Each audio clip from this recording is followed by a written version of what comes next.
Thank you for coming to my talk. I hope I'm audible. So today I'll talk about weak memory concurrency, especially in the, not so recent anymore, but C and C++ memory model, and a bit about LLVM.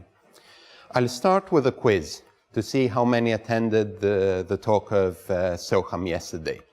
So, should these transformations be allowed? So, I have sort of two programs here, two transformations, and the convention I'm using is that x is a global variable, whereas a, b, and c are local variables. And t, where I'll introduce, is a fresh temporary. So the first transformation, up there, sorry, here.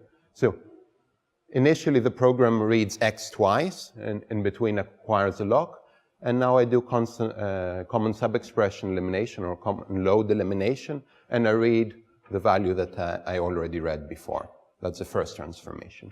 The second one, I'm reading x under some condition, and the transformation is to always read x, and now if the condition holds, well, to store that value in A, otherwise, well, not to store B, that's the typo, to store A. So to do nothing. So what do you think? Should these be done by the compiler or not? Who likes the first one? Please raise your hand. Oh, 1, 2, okay. The second one? Another 2, 3, 4, okay. So all the others don't like compiler optimizations, I guess. Anyway, the point here is that both are a bit tricky to reason about. So the first one, you could claim that why could it be correct? Well, how could the value of x change between the two axes? Well, they could change if some other thread writes to x. But in such case, the C standard would say that the program is racy, so the program has undefined behavior, so let's do the transformation. For the second case, I mean, now we have to switch models a bit and say, well, okay, moving it outside, moving the access outside the conditional may introduce a race if another thread accesses x only if the condition is false. But maybe it doesn't matter that much because in that case, I'm not actually using the value of x. However, the problem can be demonstrated that if you do both transformations, then you can get quickly into really bad behavior. So here is a made-up program that accesses x if the condition holds or inside a locked region. And now by applying these two transformations, you can move the axis of x outside the lock and outside the condition. So if the other thread accesses x only within the lock, and if the condition, let's say, is some debugging statement that is always false in the real runs, then you've changed the program from something that accesses x only inside the lock to accessing x unprotectedly, and that's clearly wrong. So one of the two transformations must be disallowed. Now, C11 and LLVM disagree as to which one should be allowed. But the point is, there should be some way of determining which transformation is correct and which is not. And that's the point of a memory model. So a formal model, formal memory model, is supposed to give us a specification that can tell us what are the allowed behaviors of a program, and as a result, what are the allowed transformations that the compiler may perform. These memory models, these semantics of concurrent programs, are typically called weak memory models, in contrast to the strong memory model, which would be the interleaving semantics of threads. Because hardware and, as a result, also of compiler optimizations, programs can exhibit more behaviors than just gained by interleaving of the threads. Such behaviors are described by what's called a weak consistency model. Now, since the models like that will have to be formal, they also allow us to formally prove that an optimization is correct or not.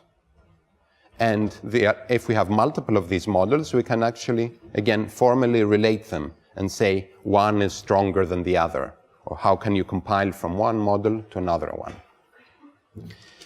But this would be very nice if we had such a perfect model. However, the problem is that it's difficult to get it right. The Java memory model started like in 2008 or even before and got it wrong. C11 tried, and as I'll demonstrate, it also got it wrong. So we need some more work to determine what is a good memory model, how to construct one. So let us see what would we want from a memory model. So what is it first? It is an interface, a specification that lies somewhere between the programmers and the sort of compilers and hardware. So it's an interface, and so it has to be good for both ends of the arrows here. It has to be good for programmers, so it has to be not very weak, not allow too many behaviors so that programmers can actually reason about their code. On the other hand, it cannot be too strong, forbid too many behaviors, because then it cannot be compiled efficiently to existing hardware.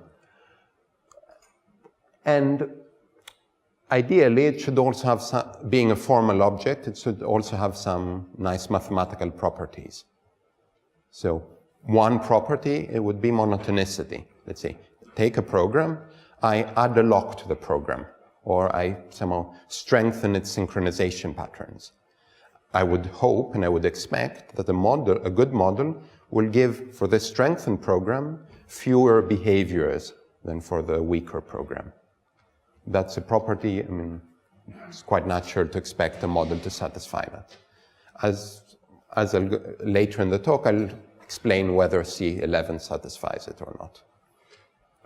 And finally, the last goal I'd like, and maybe good for this audience, is the model to admit optimizations, to allow as many optimizations as possible. Now, what do I mean by that? Well, it goes a bit outside of this picture. It's the idea that you would use a memory model not just as an interface between the programmers and the rest, but rather an interface between compiler optimizations. So each optimization of the compiler would be proved correct with respect to the model itself. And so the sequence of optimizations could then be composed as being correct one after the other. Now, this is a bit different from saying that you have a model just at the beginning and you could perform some optimizations and going perhaps to a different model later on. You'd want the optimizations to be correct with respect to the same model so that you can then compose them. Now, with this introduction, let me just briefly say what I'll talk about later in this talk. So first, I'll just try to give you some approaches for defining such weak memory models. Then I'll talk about the C11 model, some problems with it, a more important problem, this OOTA, out of thin air problem, and then a promising solution to that. So let's get started.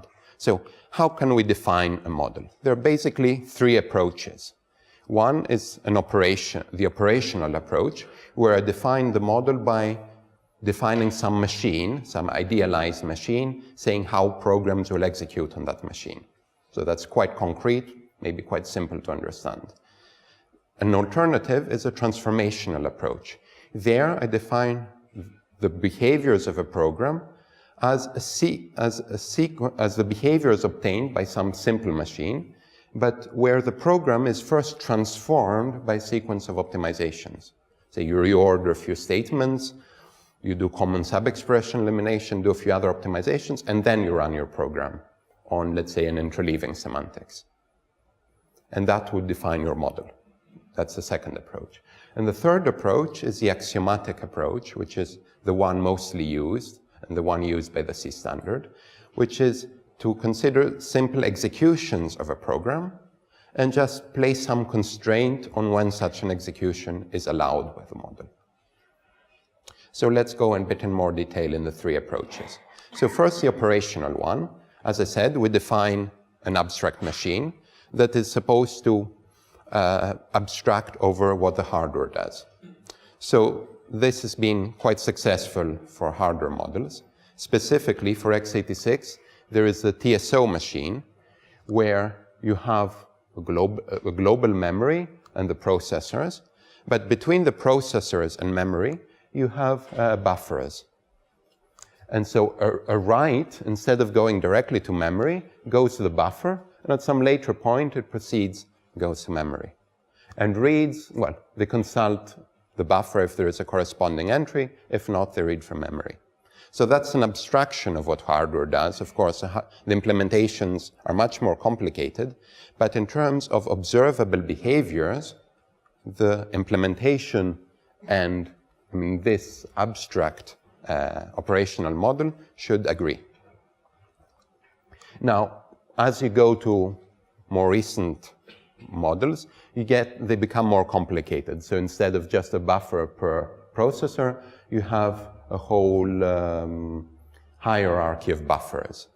And both reads and writes end up in those buffers, and they can get reordered and so on. So while this works pretty well for hardware, it's quite low level. So reasoning about it is formally can be quite tricky. And the other thing is that if you want to actually define a model like that for programming languages, you need quite elaborate features. And I'll get to that later. So memories and buffers are not enough. So let's go to the second approach, the transformational approach. As I said here, I'll define the semantics of a program as applying a sequence of optimizations and then running the resulting program under some simpler model. So this works, again, very well for TSO, the x86 model, and it can be shown that it's actually equivalent to applying two transformations, reorderings of a write and a read that are to different locations, and eliminating a read after a write of the same location. You do those two, and then you run your program under interleaving semantics, under sequential consistency, and you get the exact behaviors that you can get by the TSO model. Now, the problem is that it works pretty much only for TSO. It doesn't work for all the other more interesting models. Specifically, the one where it is important and it doesn't work at all, it's for ARM. So here's an example of a behavior that is allowed, at least by the ARM specification. We don't know of any hardware that produces it, but by the spec it's allowed. This says, well, imagine all variables are initially 0, and now the first thread reads x and somehow gets the value 1. Then it writes x to 1, and then this thread copies the value of x to y, and then here y into x. So what can happen, somehow, is that this write sort of happens first in the hardware, then it sort of propagates to these other two threads, and then the read somehow gets it. Now, if you think about program transformations that you could do here, sound program transformations, there aren't any. Here there are clear dependencies, so you cannot do anything in these two threads. Here, well, there is an anti-dependence, so again, you cannot really do anything. But yet, this behavior is at least allowed by the ARM model. And I'll come back to this program at the very end of the talk, and I'll even claim that maybe it's not such a strange behavior after all. So let's now go quickly to the third approach, which is the axiomatic one. Here, as I said, we'll define the behaviors of a program in terms of executions, and just having a constraint on which executions are possible under the model. So here's another program. It's called load buffering in the literature. So you first read x, then write to y. Here you read y, then write to x. Initially, both x and y are 0. And now the idea is that the hardware, the compiler, whoever, can first do this write to y, then the second thread can read y1, write its value to x, and then this first thread then also read x, having the value 1. So how does an axiomatic model explain this? Well, it constructs this execution graph over here. So this has events, like read and write nodes, for the reads and writes of the program. And for every read and write, it also stores the location that is read or written and the value. So this is a particular execution that is annotated here, where the reads return the value 1. Now, besides these nodes in the graph, there are various edges. So the two important ones, and displayed here, are the program order, which basically says how these events are ordered by the text of the program. So particularly, you first read x, then you write to y. So you'll have a program order edge here. And the second relation is this reads from relation here, this dashed arrow, which associates each read to a write that wrote the same value to the same location. So it's, in a sense, it's justifying where the reads get their values from. And now the model then places some constraints on how these graphs look like. For instance, they are disallowed to have certain cycles in some relations. I'll get into a few more details later. But the point is that you have such a graph and you put a constraint on it. So again, it works for hardware memory models pretty well. It's followed by the C++ model, but it has some significant problems with out-of-thin-air values, and I'll get to those later in the talk. So with this sort of introduction as to how to define models, let's now go to a concrete model, to the C11 one. So this was introduced by the C11 standard, initially by the C++ standard, and then was copied over to the C standard. And it defines the semantics of concurrent memory accesses in C and C++. It was also adopted by LLVM with some changes. Here, for what I'll say in the rest of the talk, the differences between the C and the LLVM models don't matter. So pretty much all I say in one way or another also affects LLVM. So let's go now to what C provides. It basically divides memory locations in two types, determined by the type, whether they're normal locations or they're atomic locations. So you can have an int and you can have an atomic int. And what C11 says is that on normal locations, if you have any data arrays, so if you have any concurrent accesses of the same location and one of these accesses is a write, then you have a completely undefined behavior. LLVM relaxes it a bit, but again, it won't affect what I'll say in the remaining of the talk. For atomic locations, well, it's more complex. So you don't just have one type of atomic access, but you have a whole bunch of them. So starting from relaxed accesses, which are the cheapest kind, which are supposed to be compiled to hardware plain accesses without any fences, to the most expensive one, which is sequential consistent accesses, that are supposed to be compiled with full memory fences. And in between, you have release writes and acquire reads that give you some guarantees somewhere in between the two, and their cost is also somewhere in between.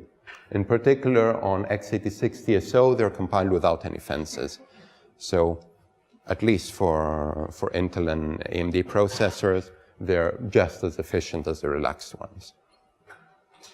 And of course, as I said, we also have the non-atomics. And being a C standard, it must have also some more low-level primitives, so it has also explicit primitives for adding fences to programs. Now, let's see a bit the semantics of these constructs. So, as I said before, C11 is an axiomatic model. So given a program up here, it will construct an execution graph for a particular execution of this program.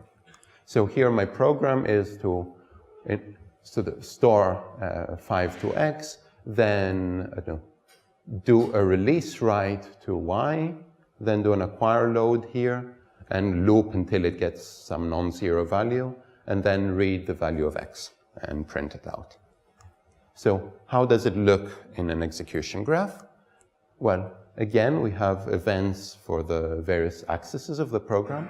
In this particular case, the execution that I'm showing is one where the first time, okay, this should be y, too many typos. The a's should be x's and the x's should be y's. Sorry. So it's supposed to be, so the first time that you load, you load the value 0, and then the second time you get the value 1, and so you exit the loop, and then are reading the value of x /a. So what the model says is that, again, you put your program order edges, your reads from edges, but whenever an acquire read reads from a release write, then this read from edge also establishes a synchronization with edge, according to the model. And now the model defines happens before, an event happens before another one, if there is some path of program order edges and synchronization edges that goes from the first event to the second one.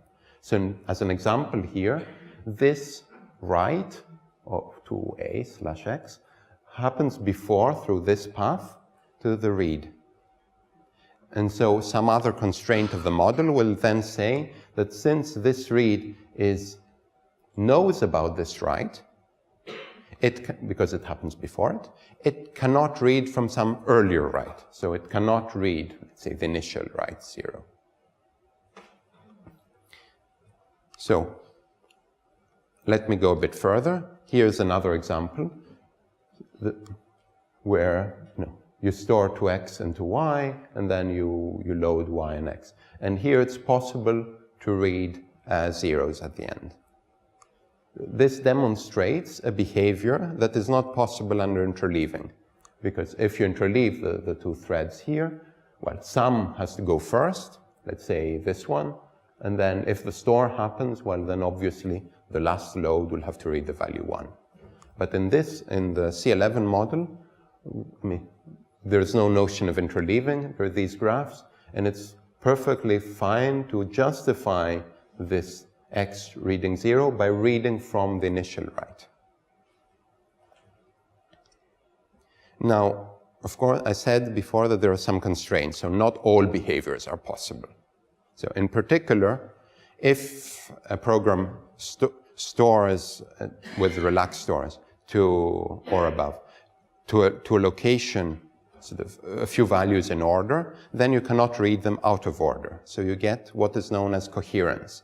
If your program consists of just one memory location, accesses just one location, then your program has sequential consistent semantics.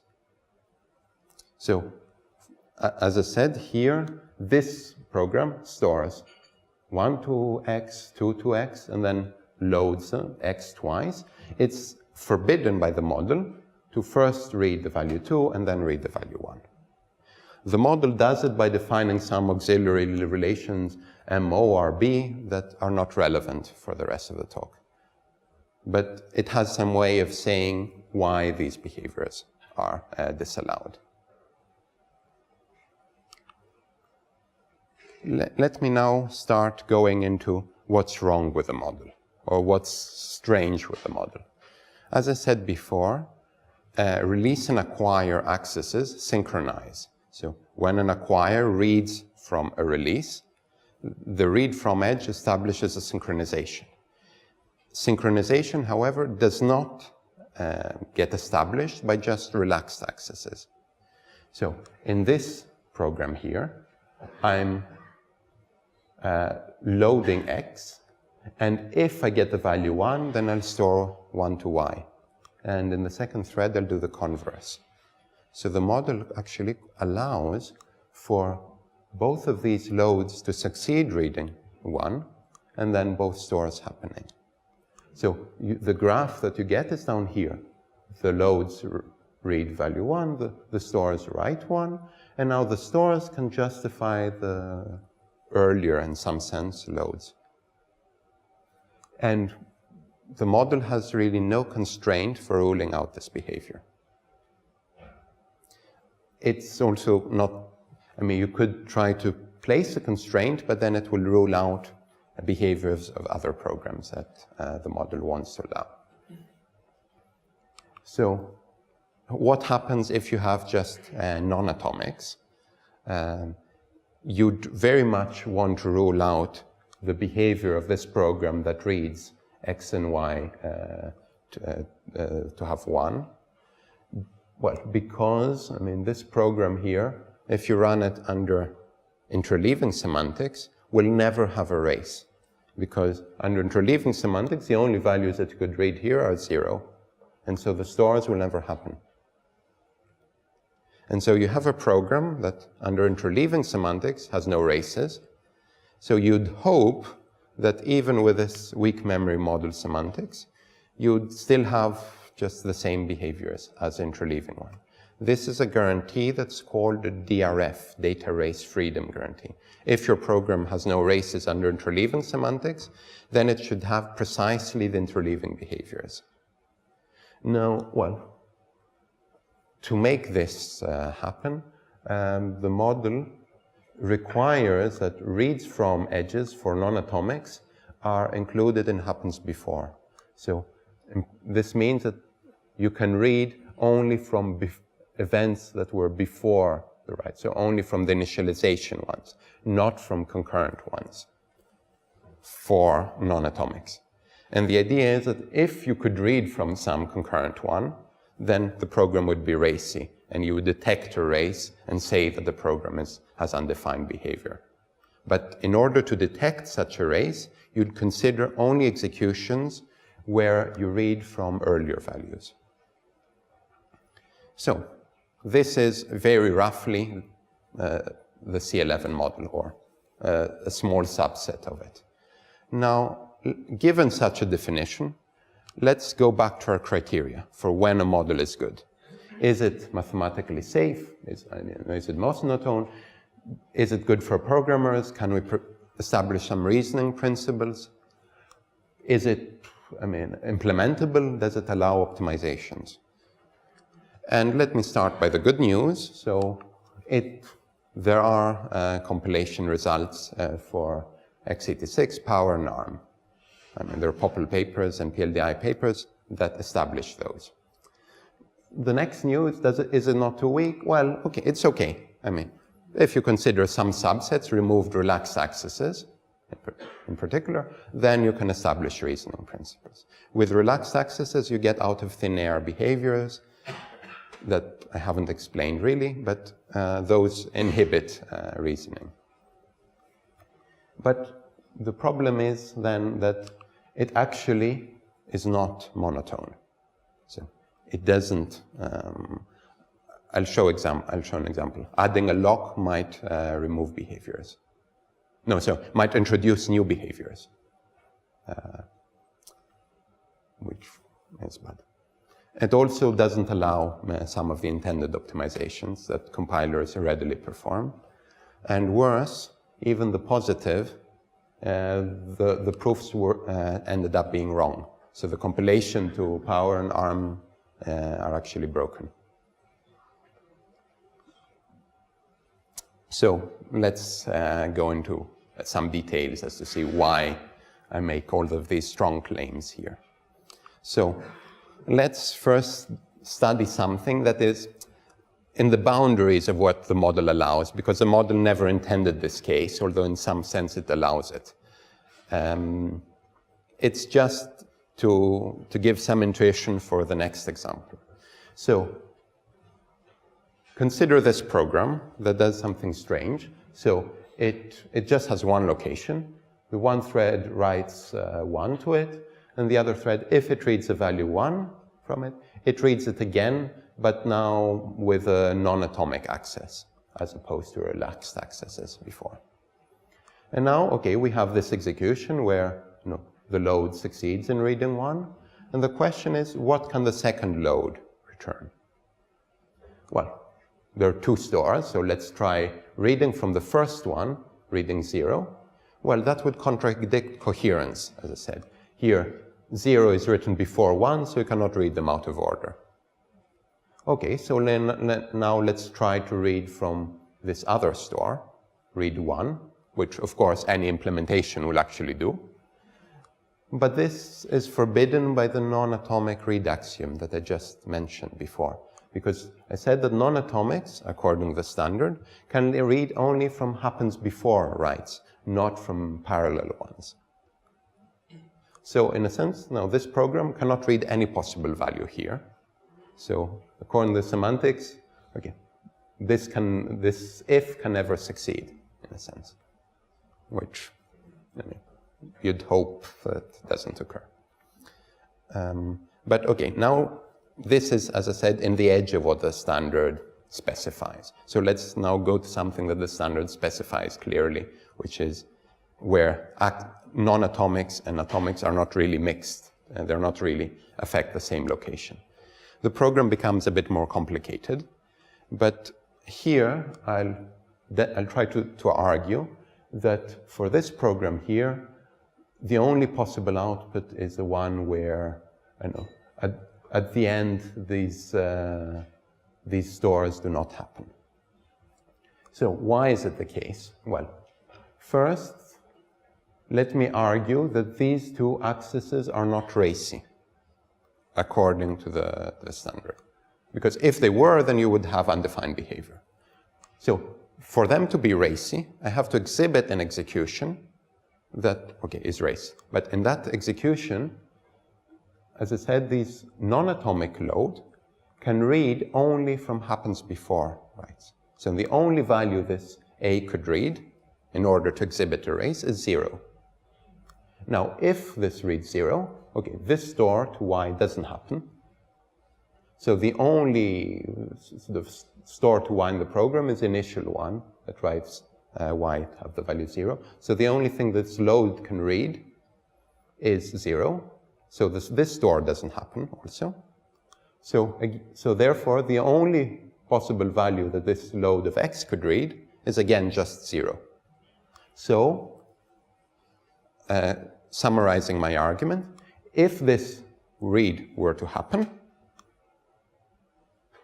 the load before it, so the X load, reads 0, which means that the read doesn't happen. So it's impossible for there to be an execution where this read happens. So the program has no races, because there is no read. There's no execution with a read.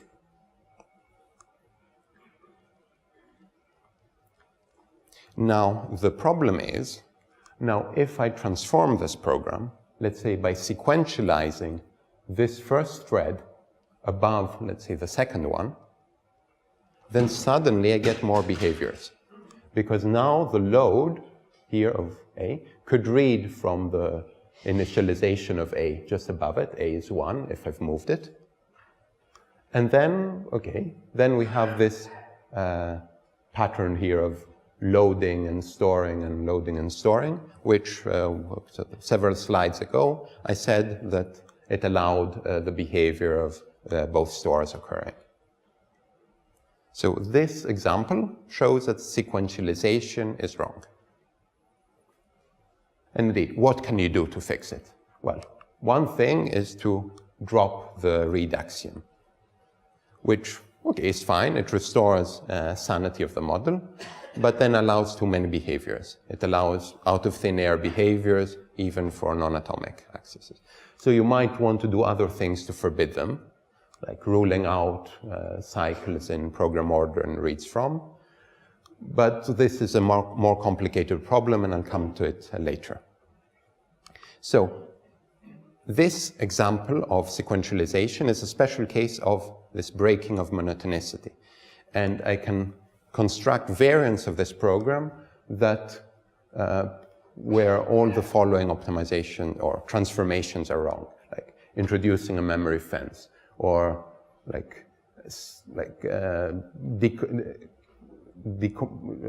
decomposing the evaluation of A plus B into first evaluate A, then B, and then add the values, or some reorderings of accesses from outside the locked region inside the locked region, or sequentialization. All of these, while they normally should restrict behaviors, under C11, because of the problem I mentioned, can actually introduce more behaviors. Now, I'll go to another problem that we discovered recently, and that has to do with sequential consistent accesses. I probably don't have enough time to explain the problem, but what I can say is that there is some example here where C11 forbids this particular behavior, and yet if you compile it to Power or to ARM using this trailing sync compilation scheme, then the behavior is observable.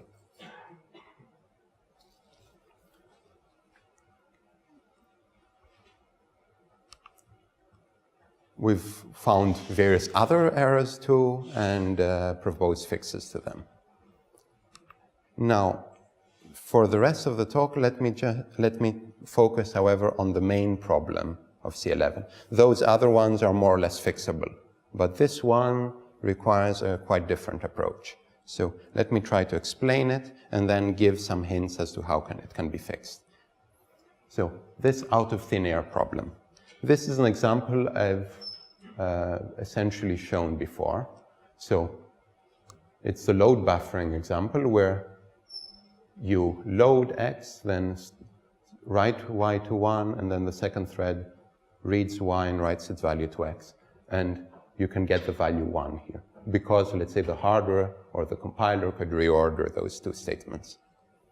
Now, in C11, this is described by a graph like this, which is allowed.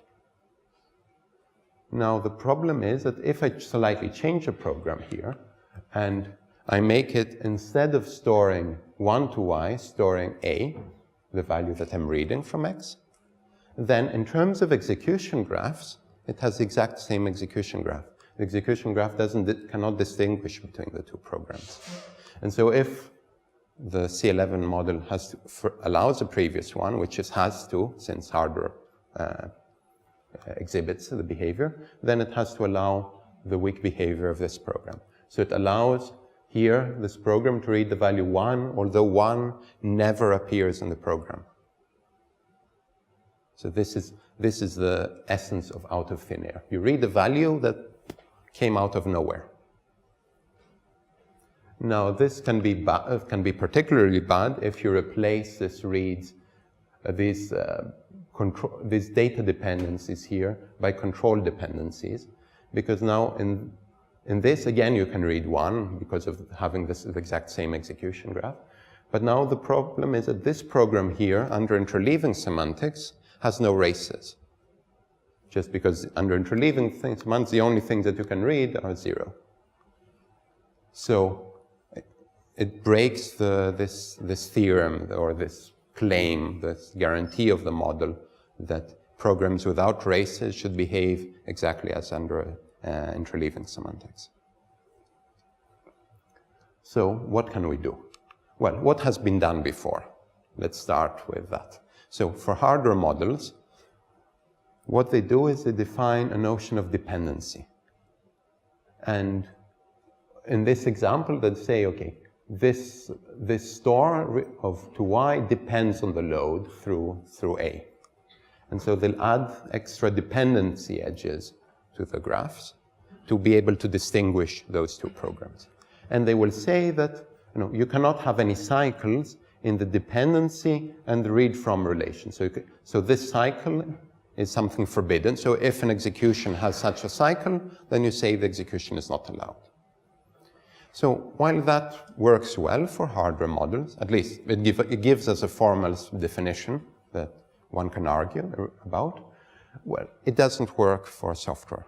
It doesn't work for programming languages. What's the problem? The problem is if you have fake dependencies. Dependencies that the compiler may remove. Let's say here I'm doing a plus 1 minus a. Of course, the compiler will optimize that to just 1. And then it removes the dependency, so it would add more behaviors to your program. So you'd, if you have such a model, you'll forbid even plain arithmetic optimizations. So it's a non-starter. So what can we do? Well, we have to do something very different.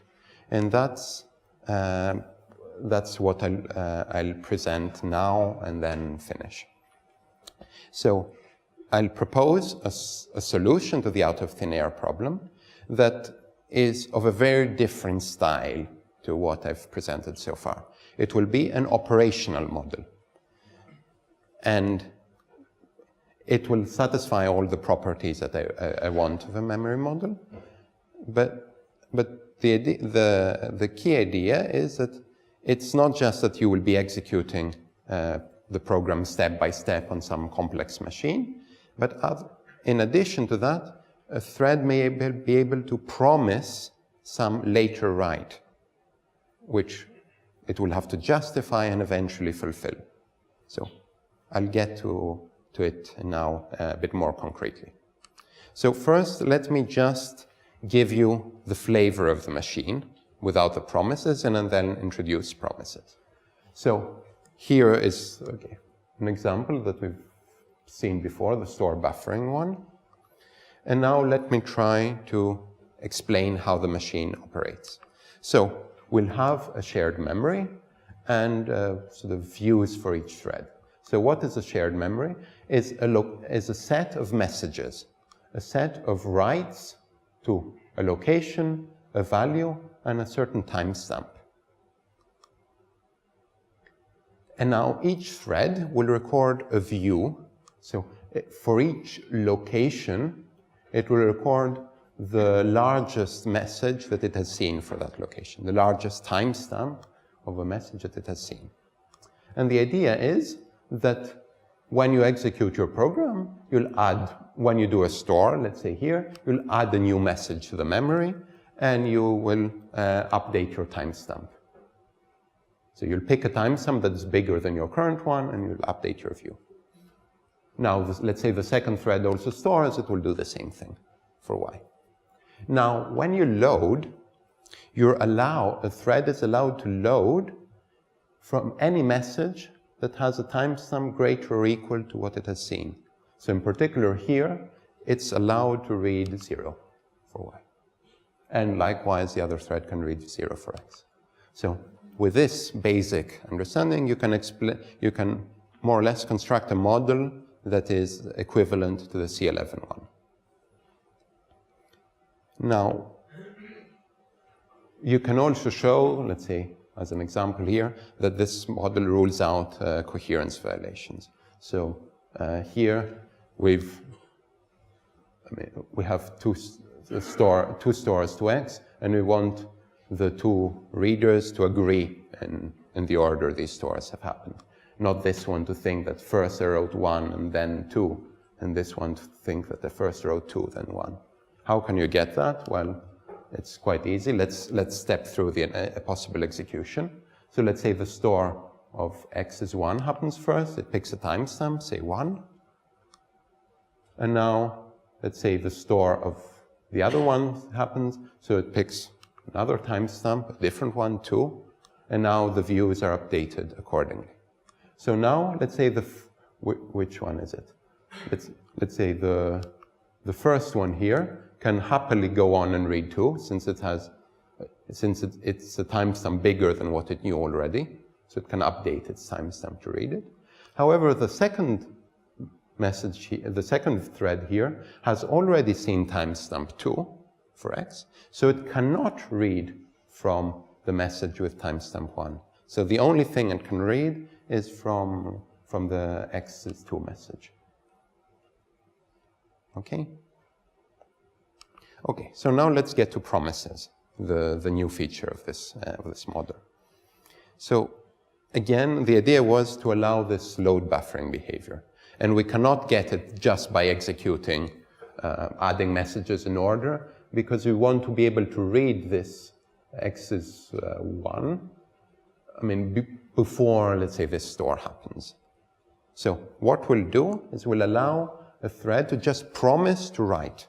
And promises are really adding a message to the memory with some flag saying that it's a promise, it's not a real write. But once a thread makes such a promise, other threads can go and read from it, as if it were a normal write. Okay? And eventually, the thread will have to deliver its promise to fulfill it. So let's see the sample execution here. So we start with a promise to write 1 to y. Now the second thread can go and read it, read y1, and then write 1 to x. And now the first thread can then go and read x as 1, and then fulfill the promise. Straightforward, I think.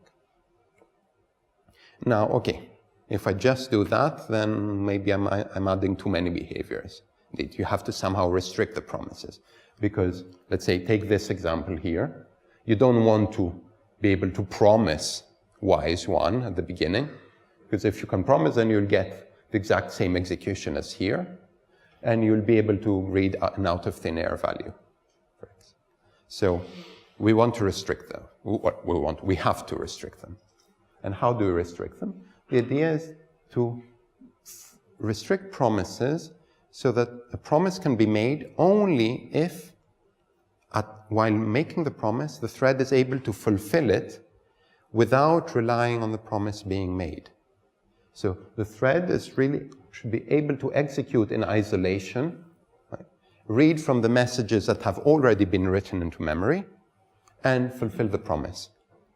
So in this example, of course, you can write y to 1, I mean, no matter what the other threads are doing. Here, well, you cannot from the initial state. From the initial state, the only thing you could read for x is 0, so the only thing you can write to y from the initial state is 0. And it's this key idea of restricting the promises, so promises that we say are thread locally certifiable, that a thread can guarantee it will be able to perform without relying on other threads doing extra work. And this can indeed give the proper answers to the examples that we've seen so far. So for these two, I've explained why promises allow this, and with a dependency they disallow it. Let me now say how fake dependencies are fine in this model. Well, in this case, you can again promise y is 1. Why can you promise it? Well, because locally you read x is 0, and then you write y is 0 plus 1 minus 0, so you write y equals 1. And so it's the fakeness of the dependency is really shows that it's really as if there were no dependency at all. Okay, so a few quizzes to see if you paid attention to my talk. So, is this behavior possible? A program that reads x, initially x is 0, I should say, gets a value 1 and then writes x is 1. Is it possible according to my promising semantics? Yes? No? Who thinks yes? Okay, quite a few. Okay. Who thinks no? Okay, divided vote. Okay, well, it better be no, because otherwise the semantics would be useless. And it is actually no. Why is it no? Well, you could say, of course, the thread can make a promise initially, promise x is 1. But the point is that once it reads from its promise, it will increase its view to the timestamp of the promise. And later, when it gets to the fulfillment point, it will have to write with an even bigger timestamp, so it will not be able to fulfill the promise with the right timestamp. So that's how it's forbidden. Okay, so now with the first quiz, you'll have a second one. And this is the ARM example from the beginning. So is this behavior now allowed? Where I have, again, I read x and then write 1 to x, and here I copy it to y, and from y back to x. Who thinks yes? 1, 2, 3, 4, 5, yeah, okay. No? 1, 2, okay. I think what yes wins in this case, and indeed it is yes. So how can it happen? The first thread can promise x is 1 at, say, some large timestamp, 100. Then this can copy it to y. Now this can copy it to x and write x to x with some smaller timestamp, let's say 50. And then this can read from the third thread at timestamp 50 and then be able to fulfill its promise. And indeed, as I said, it better be yes, because the RM model allows it. And actually, you could even explain this weak behavior by a sequence of optimized transformations. So one is first sequentializing these two threads like this, and then doing constant propagation here and storing y as 1, then reordering the y1 at the very beginning, and then executing in interleaving fashion. So first y is 1, then x becomes 1, and then you read 1. So in a sense, it better be allowed if you want to allow sequentialization. So there is a full model that covers pretty much all the features of C11 and has the desired properties. And these are properties that are proved formally. So, to conclude, I have presented I've made a case why we need a weak memory model. Specifically, we need it in order to decide what transformations are sound and which ones are not. We also need it to have an interface between the programmers and the rest of the complex system below. But the existing models are broken, particularly the C11 one is broken, and to the extent that the LLVM model copies from C11, LLVM is also broken. I mean, in the work that Soham presented yesterday, we've tried to incorporate the fixes that I was talking about here. So in that formalized model, it's not as broken as the C11 one is. Many of the problems could be fixed locally by changing the exact constraints that C11 imposes on executions, but this out of thin air problem is something that cannot be solved just by looking at executions. And that required a very different type of model. I presented this operational promising model as a possible solution.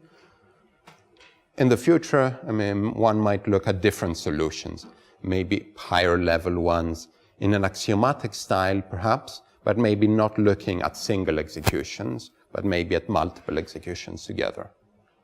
And it would definitely be very useful to do so as to be able to relate really this promising model with the old C11 model. Okay, thank you very much for your attention. I'll be happy to take questions.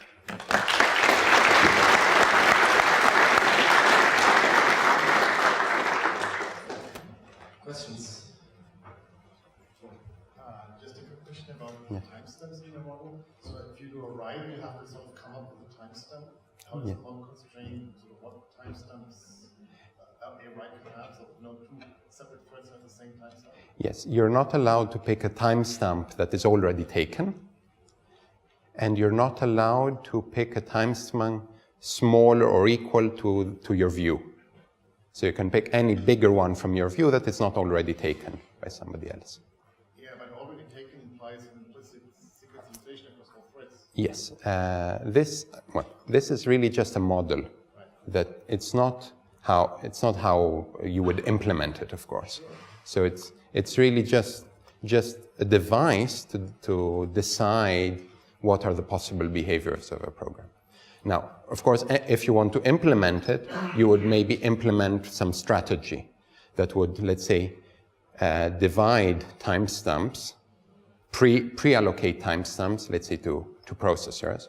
Let's say have timestamp being pairs of a natural number and the thread ID, and have an order on them like that. No, I'm not talking about implementing. I'm still talking just about the model. So the model sort of, just like the C11 model defines possible execution passes, your model defines sort of possible sets of writes. Yes. And the timestamps just have to, in one of these possible executions, yes. have to.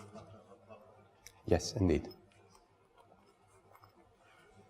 Further questions? Here in front. Thank you for the talk. My understanding of the constraints being put on promises is that a promise can only be made if the thread can later fulfill the promise in isolation without the influence of other threads. I'm wondering how this relates to conditionals, where conditional, the value in the guard of a conditional might depend on a different thread. So if x is originally equal to 0 and we test for x equal to 1, can we make a promise on something that is inside the guard of that, inside that if statement? Well, you can make a promise, certainly if it appears on both sides of the conditional, because then it can be fulfilled even by the current read and by the later one that might go the other branch. Or you can also make it if no matter the current situation and the later one will go down the same branch. And it's otherwise you cannot.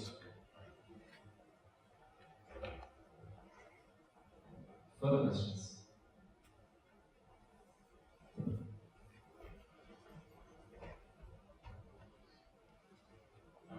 So, do you think that concurrency part of C11 standard is rather dangerous and so completely useless, and should be replaced with something new in some new version of standard? So I think the primitives provided by C11, release, acquire, relaxed, fences, SC accesses, and so on, are extremely useful. However, the formal semantics that has been given in the standard has several flaws, and that should be replaced. But the primitives themselves are very useful. We have time for further question? In the middle here, there.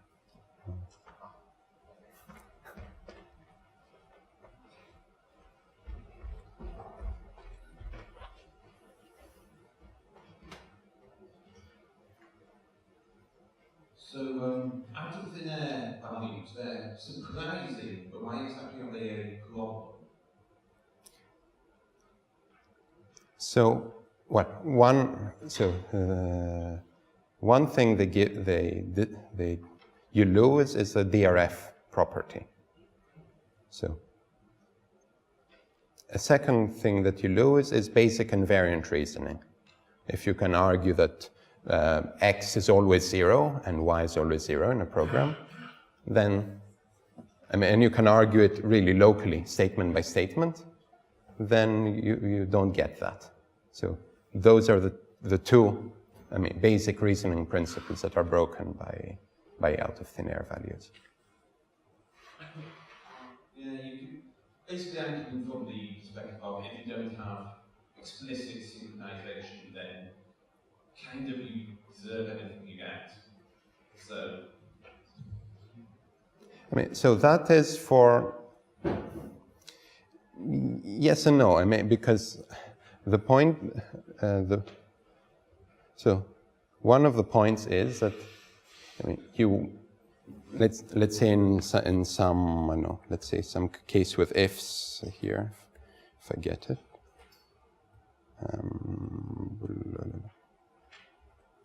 Let's say in this example here below, this might be some debug code, really, that maybe under the normal executions of the program, you have really no races, nothing strange happening. But maybe under some debug code, you have these extra writes and a possibility of erase. And you really want, or I think at least, that you don't want this debug code when it's turned off to really to influence the normal code.